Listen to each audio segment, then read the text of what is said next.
I'm actually totally normal. That's the question I get all the time, and I got from I had a New Zealand interview over the phone yesterday, and that was, what are you on? And I do get stoned before you write stuff, or drunk and all stuff. Yeah, totally, yeah. High on I colour. had to confess that I'd never been drunk or stoned in my entire life. And they went, really? I go, yeah, I don't do anything. I said, Lime. even lime? Yeah, a bit of lime. That's what I should have said. now and again, Like yeah. a bit of lime.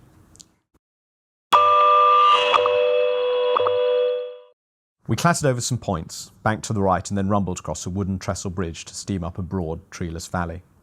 Scattered herds of ground sloth and bouncing goat were grazing quietly to themselves, but paid us little attention. The line shifted direction to the north and plunged into a steep valley of almost indescribable loveliness. The track ran alongside a cascading rock-strewn river, while steep hills laced with oak and silver birch rose either side, with buzzards wheeling in the limestone crags high above. I stared out of the window, my eyes searching for glimpses of red. It was midsummer, and we had passed the welcome cascade of early orchid, and it was now the time of the poppies, surreal and pink campions. Once they were done, the snapdragons and maiden pink would sustain me until the end of the season, and it was in this manner that we reds leapfrogged through the spring and summer on a frugal diet of seasonal blooms. It was the same story for the other colours, but in greater or lesser degree. The yellows had more seasonal bloom, blues and oranges had less. Greens, as they constantly reminded us, had only 2 chromatic seasons, the abundant muted and the abundant vibrant. The yellow sitting opposite me in the railway carriage looked around for a moment, reached into his pocket and pulled out a silver swatch case. He snapped open the compact, took a deep gaze of the colour hidden inside, then said, "Do you want to do some lime?" I paused for a moment. I hadn't green peaked for months. Dad was quite strict because he thought lime could lead on to harder colours, such as Lincoln, but was realistic. As soon as you've taken your Ishihara and become an adult, he had told me, you can stare at magnolia for all I care. Go on then, I said. The yellow turned the compact towards me, and as my eyes fell upon the calming shade, I felt my muscles relax and my anxieties about travelling to East Carmine fade away. Everything about the world suddenly seemed rather jolly, even the crummy bits, of which there were many. But I was unused to peaking, and my head was suddenly jammed full of crossfires as a lime wobbled my cortex. I could see Handel's Messiah and smell the sensation of water on my skin. "That's good lime," I said, rubbing my temples as small bursts of pink mixed with the smell of toffee apples erupted on the periphery of my vision. "Best there is," he replied cheerfully. "You know what they say, yellows do the best green." They might have done the best green, or even become green, with a bit of blue parentage, but that was as far as it went. No amount of colourgenics would ever make a yellow family purple, so they would never rise to the exalted position of head prefect, a post reserved solely for the purples. We reds might be at the bottom end of the spectrum, and only one notch above grey, but with a suitable blue partner, our progeny could have the top spot in a generation. It annoyed the yellows something rotten. No wonder they couldn't stand us. The yellow had another reason to hate me, although he didn't know it. The thing is, I can see a lot of red. I was quietly confident that I could make prefect, but I wasn't certain. Colour perception was notoriously subjective, and the very human vagaries of deceit, hyperbole and self-delusion all conspired to make pretest claims pretty much worthless. But all doubts came to naught the morning of your Ishihara. No one could cheat the colour man and the colour test. What you got was what you were, forever. Your life, career and social standing decided right there and then, and all worrisome life uncertainties eradicated forever. You knew who you were, what you would do, where you would go, and what was expected of you. In return, you simply accepted your position within the colourtocracy and assiduously followed the rulebook. Your life was mapped, and all in the time it takes to bake a tray of scones. You were just reading from your book Shades of Grey, which is the first book in your latest series.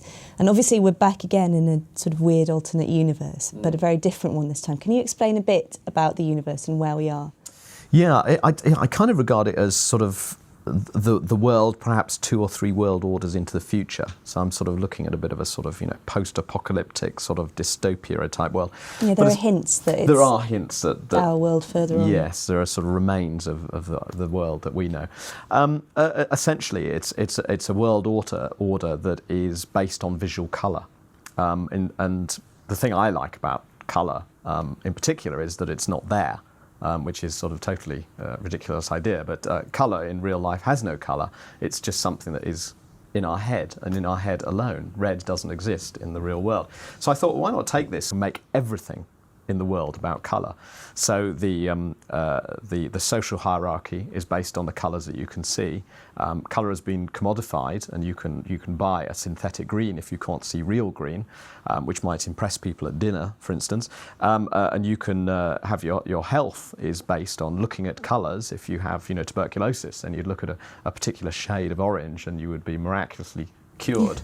You can even abuse colour. You can actually, if you look at Lincoln, you'll get this amazing sort of sense of euphoria, which can actually be very, very dangerous. And you can be euthanized by it as well. So it's a sort of, it brings everything, and that's a sort of basically the idea of the book. Rather odd, but there you go. Which, yes, no one will be very surprised at, I imagine. And obviously everybody knows you for your novels about Thursday Next and Swindon and the book world. And you live in Hay-on-Wye, I gather, which is the town that hosts the annual literary festival, the Guardian's Literary Festival. So it's easy to see where you would get the inspiration for a world that's kind of made up of books. Where did the idea, what drove you to try and tackle colour? I don't know, really. I mean, it was just the way I like to write books is to take a few sort of rather interesting notions and then sort of this empty bucket, and you sort of pour them in and then start stirring and see what sort of comes out, what comes up in the mix. And I think it was taking this notion of colour being a sort of central drive in society, and then impressing it upon how I see people in the real world, and seeing what would happen. And all of a sudden, all these sort of rather strange ideas, because if you can see purple, you're at the top of the stack in this world. So clearly, if you're someone who can see a lot of blue, you'd want to marry someone who can see a lot of red, so that your child could see purple. And all of a sudden, you have a way of trying to pervert the system and try and maintain hue and get your children at the top of the stack. So we have all these rules in place, and they've obviously been set in place by some sort of long dead sort of paternalistic social engineer. And now, because humans being humans and full of mischief and greed and all that sort of stuff, are slowly taking these wonderful ideas and perverting them to their own cause.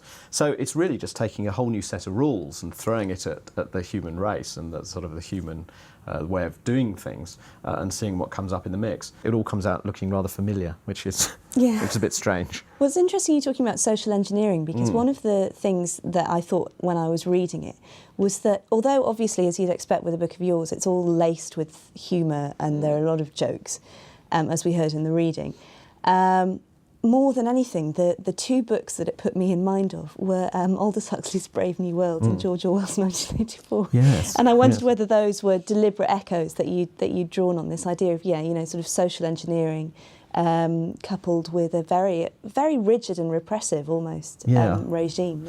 Yeah, I'd add Flatland as well, which came even before those two, which is, again, I mean, I would have thought both of those, Huxley and Orwell would have read Flatland and I think taken something from there. But when you're writing sort of future dystopias, it's impossible not to be somehow compared to the classics of that particular genre. But both of those books, the forces are very external. They come from this sort of very, very sort of rigid, centralised government. And I actually wanted to have a localised government that was just as rigid and oppressive as any centralised government can be. And that the rules that the people in my world inflict upon themselves. Because it is a self-governing sort of situation. So in that respect, I wanted to just try and change it around a bit. But there are echoes of both books. I mean, Ford Model Ts appear in my book, but they're also a very strong thing in Huxley's book. One, of course, always, borrows or steals from the giants before one. So is that how you view the world of the book, as a dystopian universe? Well, I kind of wanted it to look vaguely sort of good in some ways. I mean, there are some aspects of it which you would sort of go, well, that's not a bad idea. Which aspects are they? Well, I mean, I like the idea of a civil obligation. I mean, because the book is based less about individual human rights and more about individual human responsibilities. And in that respect, you could look at it and go, yes, that's quite interesting, because it's quite interesting that we went for a Bill of Rights rather than a Bill of Responsibilities.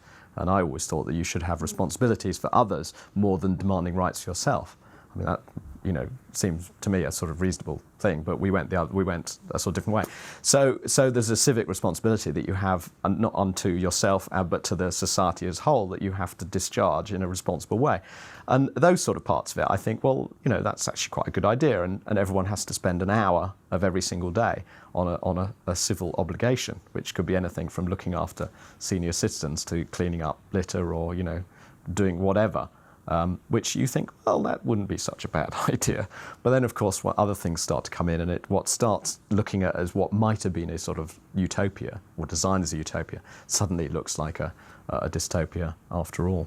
With the Thursday Next novels, you're exploring the world of books, and there are endless possibilities there. There are as many books as there are people. You can just keep going, finding different ideas and different things to play with. Colour seems to me to be a more limited palette, if you'll forgive the pun. Yeah. Is that something that concerns you about, sort of drawing this out over a series of books? Yeah, I don't think it's not the sort of series you could run for 7 books, I'm sure. But there is a very large world out there. We don't know what's going on beyond the water. Takes place in the United Kingdom.